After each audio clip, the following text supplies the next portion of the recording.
Hello, boils and ghouls. It's your old pal, John Kassir, the voice of the Crypt Keeper. And I want to welcome my good fiends of the Horror Heals podcast. Is horror good for mental wellness? Hi, everybody. Welcome back to Horror Heals. I'm Kendall Austin Stultz.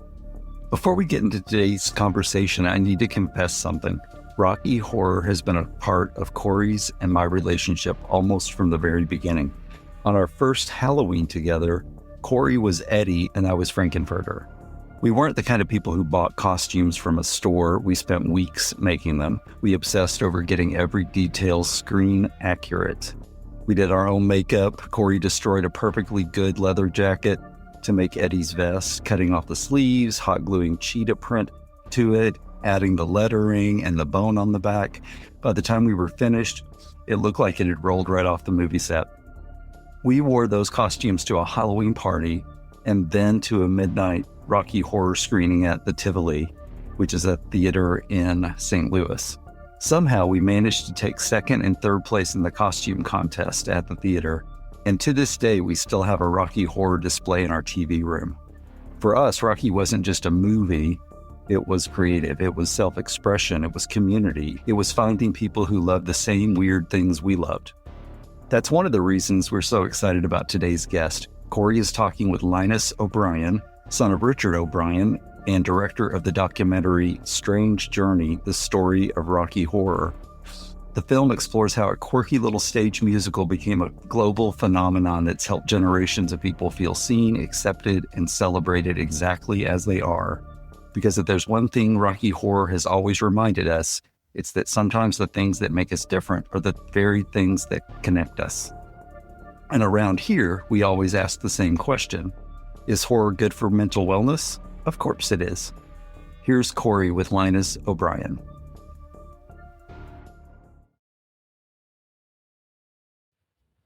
Hello, Linus. Welcome to the Horror Heals podcast. Hi, Corey.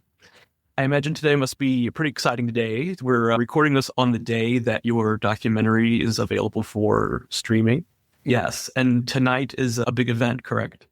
Yeah, we're having a little party above the Roxy on Sunset Boulevard, which is where the original production came to LA, which Tim Curry was a part of. And on the opening night, they had Mick Jagger, Cher, John Lennon, Jack Nicholson. It's a fitting place to have the VOD release party. Absolutely. So just to give you a tiny little bit of my history with Rocky. So I was born 3 days after the UK premiere of the movie. And I started attending screenings when I was probably 14 or 15 years old, the midnight screenings. I know I've been at least 50 times in person. And my partner and I, Kendall, have been together for 21 years. And our first Halloween, the year we met, I was Eddie and he was Frank-N-Furter. So to say that we're a fan, that's an understatement. It's lovely to hear. So with this documentary, was this something your father was open to, or did you have to convince him? He was open to it. And then when he found out about who my creative partners were and the work they'd done, and just was really wanting to make sure it included everything about the stage play, he was on board. We absolutely have to start with the stage play because I wanted to tell, it's a great linear story. Well, linear in its trajectory, but then up and down, a rise and fall, essentially, which always makes for great viewing. So the stage play is the genesis of everything. Absolutely. And then now here it is back at Studio 54 in New York City. It's just kind of amazing what the continued history of Rocky. Have you had a chance to see the new version? Yeah, I saw it on the opening night and was really happy with it. They've done a great show for Broadway, and Luke Evans has an amazing voice and really commands the stage. So yeah, it was really nice to see. And third time back on Broadway, third time's a charm, I guess.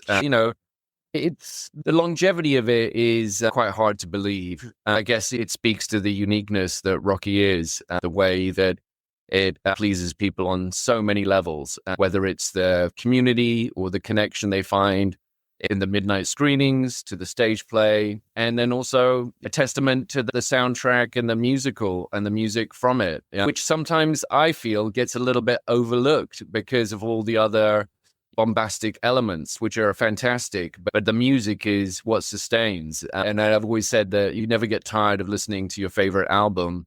And for many people, Rocky is their favorite album, so they all get to listen to it together and join in.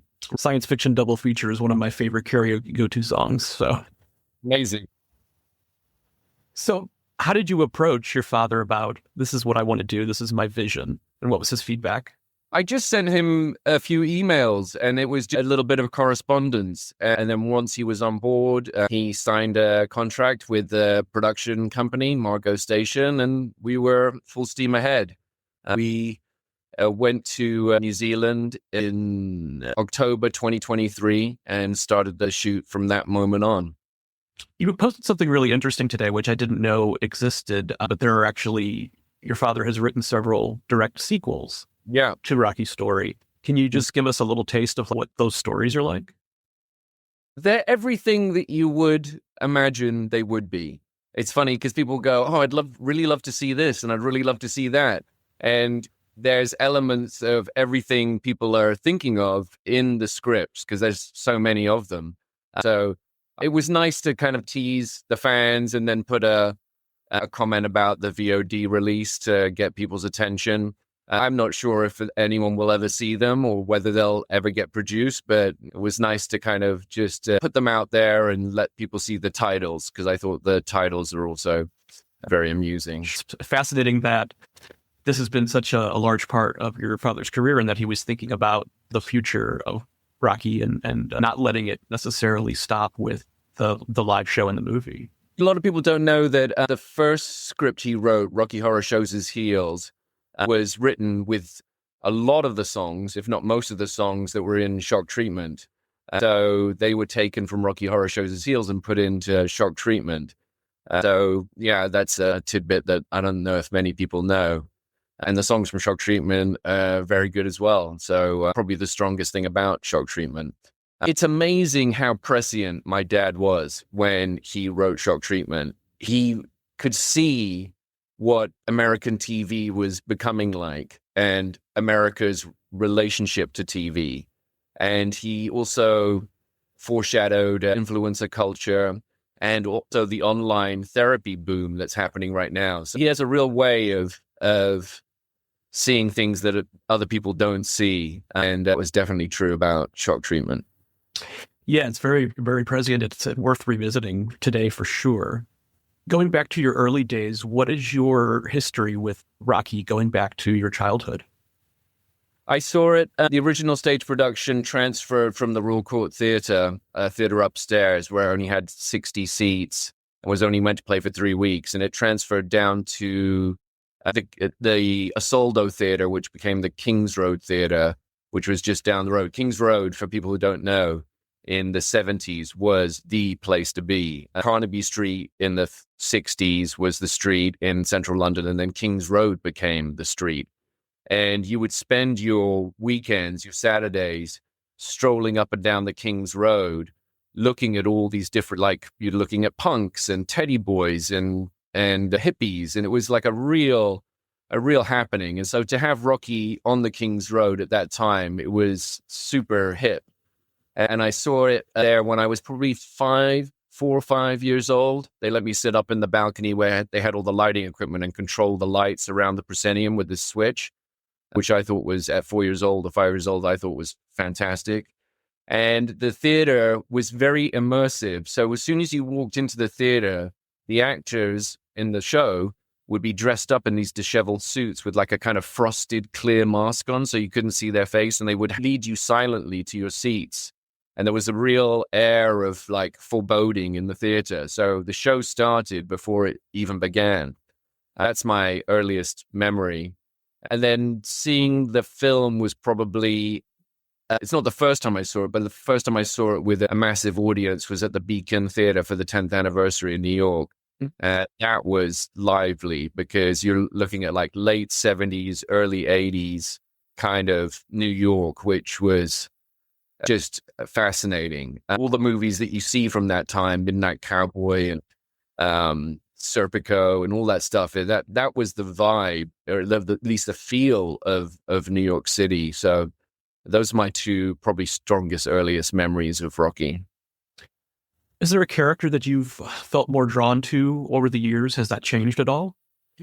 I'm not particularly drawn to any of them. I mean, obviously there's Frank, right? To be able to be that confident and self-assured and just willing to be himself. I think it's a character that everyone's drawn to, and especially Tim Curry's performance, because he embodies what Frank-N-Furter should be, this kind of strange mixture of like real like masculinity, but embracing his feminine side as well. And I think that's what makes him so alluring and attractive to people, especially women, because I think women want a masculine man, but they also want a man who can be in touch with his feminine side and relate to them. That combination is, very, very powerful. For sure. Mm-hmm. Was it a pretty easy ask to get everyone involved in the documentary?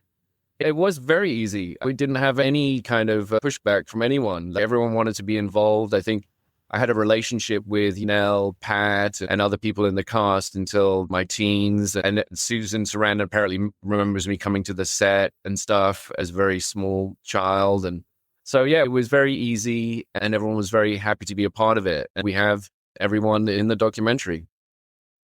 Were there any surprising revelations that were revealed through your interviews?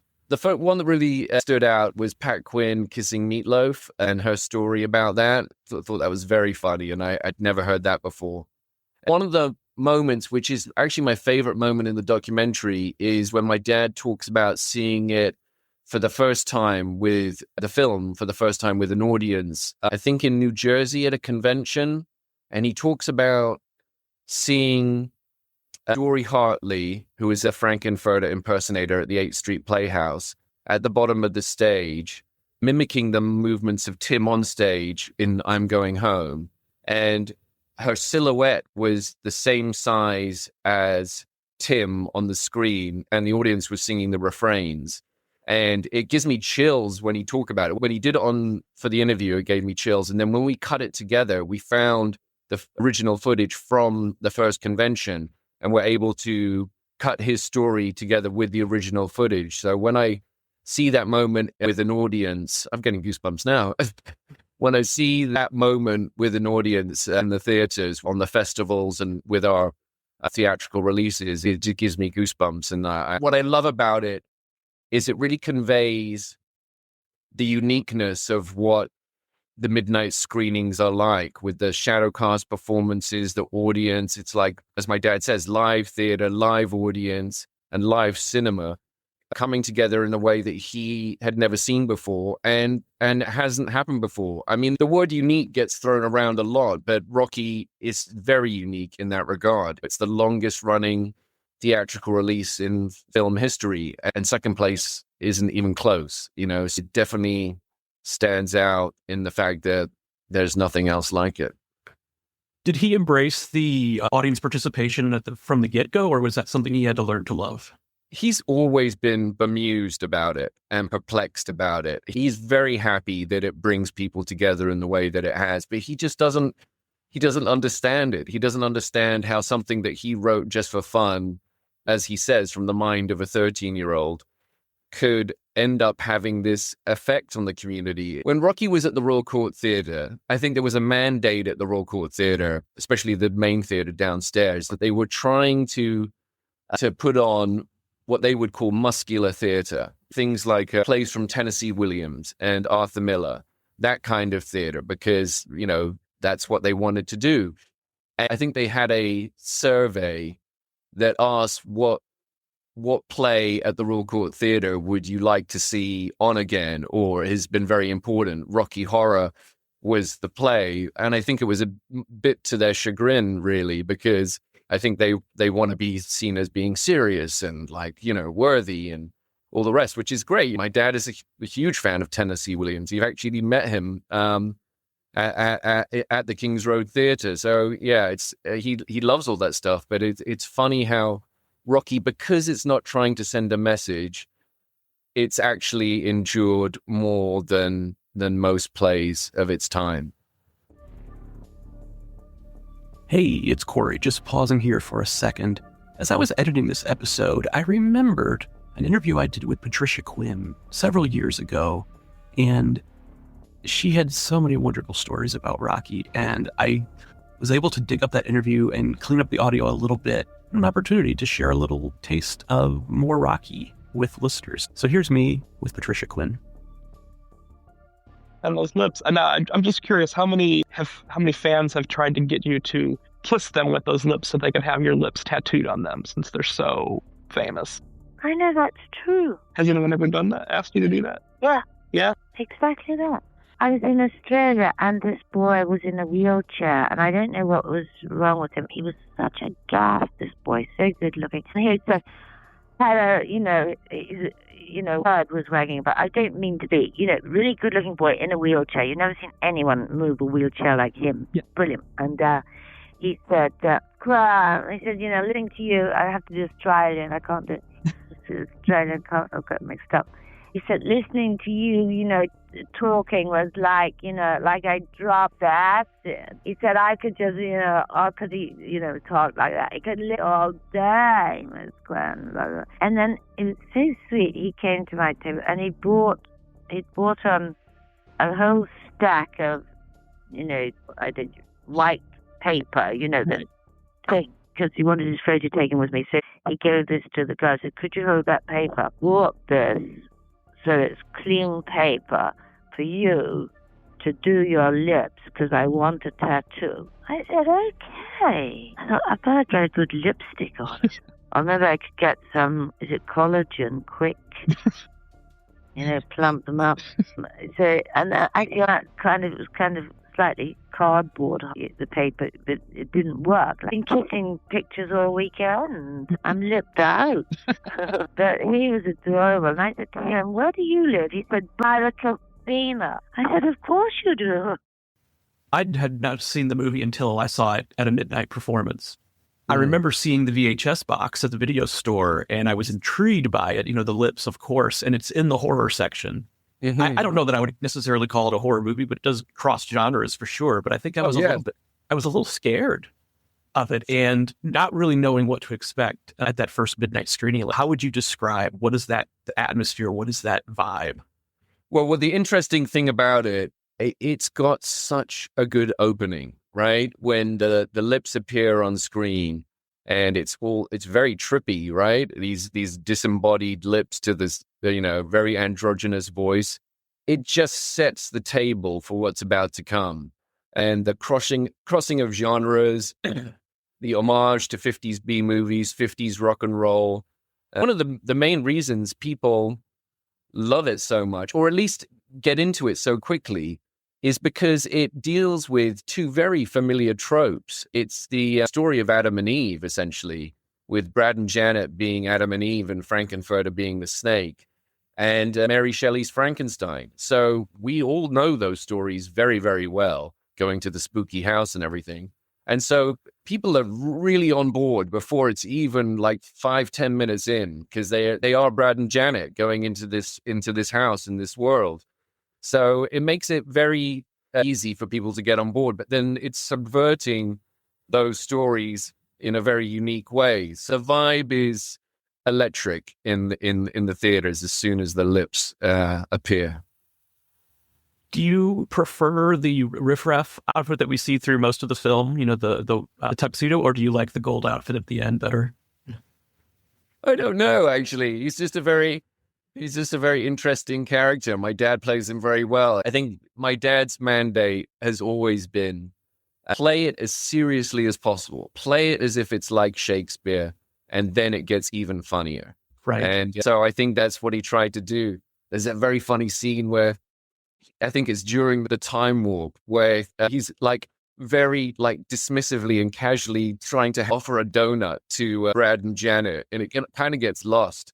But it's all those little things which I love about the character and what my dad did when he drops the champagne bottle, and you find it very amusing. Yeah, I think there's something you can see something different every time you watch it, no matter how many times you've watched it.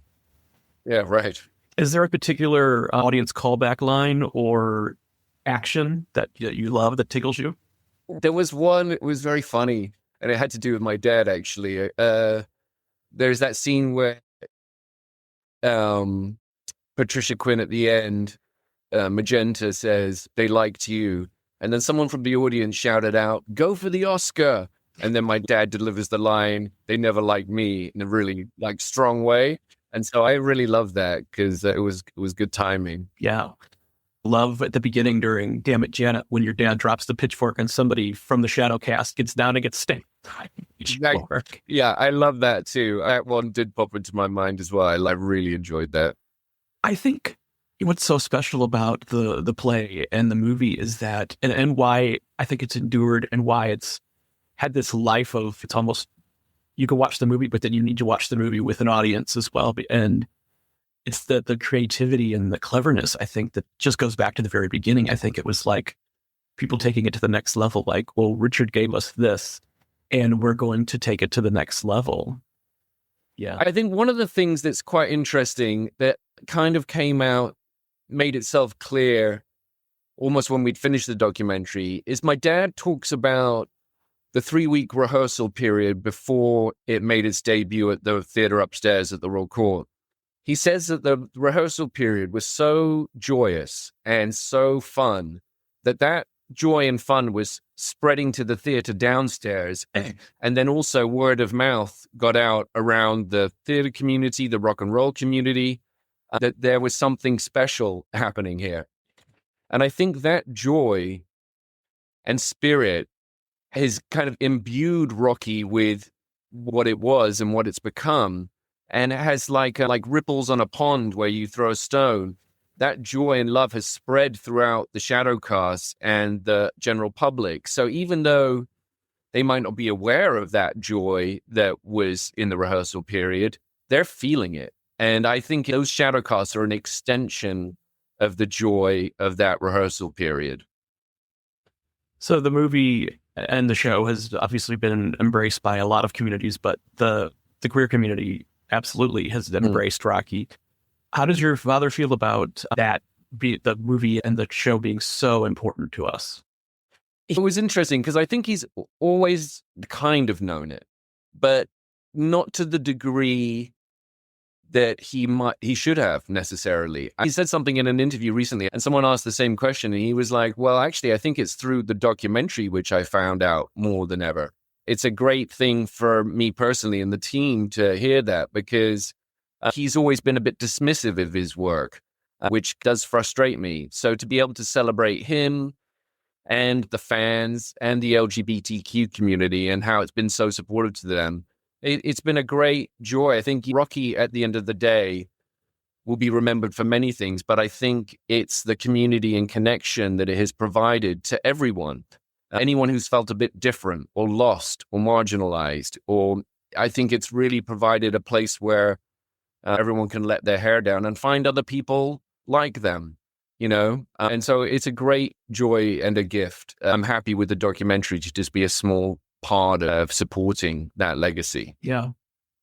I've had the opportunity to meet and or interview Barry and Nell and Patricia and Tim, and which was wonderful to meet them all. But just to see other people's interactions with them, the joy, and it's multi-generational, one of those just unique things, like a pinch me kind of moment. And to see them light up as well. When I met Meatloaf, I had purchased a clock that Barry had made, like an art piece, which was made out of the original vinyl. And Meatloaf was just so tickled by this. It's wonderful. It's funny, when people come up to me, you can see the smile and the joy on their face, and I know what's coming. It's the first time they ever saw Rocky. That's the thing they want to share the most, because much like your first kiss or the first time you lost your actual virginity, Rocky Horror has a way of like burning that memory onto your brain, just like those other very strong memories. I can't wait to hear it whenever anyone approaches me, because it's usually like, I put on my Rocky clothes underneath my regular clothes. I told my mom I was staying at my friend's house, and I jumped out my window and got in my friend's car. And so, yeah, I have a lot of time for people who want to share their first time Rocky stories. What do you think the legacy is going to be 50 years from now when Rocky turns 100? I mean, Rocky is going to outlive us all. Everyone who's alive today, once they're dead, it doesn't matter, because somewhere on the planet, someone's going to be performing Rocky Horror or watching Rocky Horror or listening to it. It's going to outlive us all. And why not? With something that brings this much happiness to people and joy. There's a great archival clip in the documentary that says, it's great to be doing this instead of anything else. Right. It's true, right? Why wouldn't you? It's a lovely way, even though it's kind of titillating, it's a very almost innocent way of celebrating life. Yeah. So the theme of this podcast is, horror culture, horror movies being good for our mental wellness. How is Rocky Horror good for our mental wellness? It just brings people together in a way that I haven't noticed before. There's a reason why dance music and electronic music is so popular, the way that it makes this communal atmosphere of joy and everyone uniting everyone. And Rocky's been doing that for years. It's funny, it's titillating. Another thing about it as well, society has a way of telling us what sexuality should look like or feel like or be like. And Rocky gave everyone the right to feel that. We get one life to live, and being in a loving or sexual or loving relationship, despite how you look, whether you're thin, big, tall, it doesn't matter. It's given everyone the ability to feel like, oh, I can be a sexual being and I don't have to feel shame about my body. And we all do. We all feel shame about it from time to time.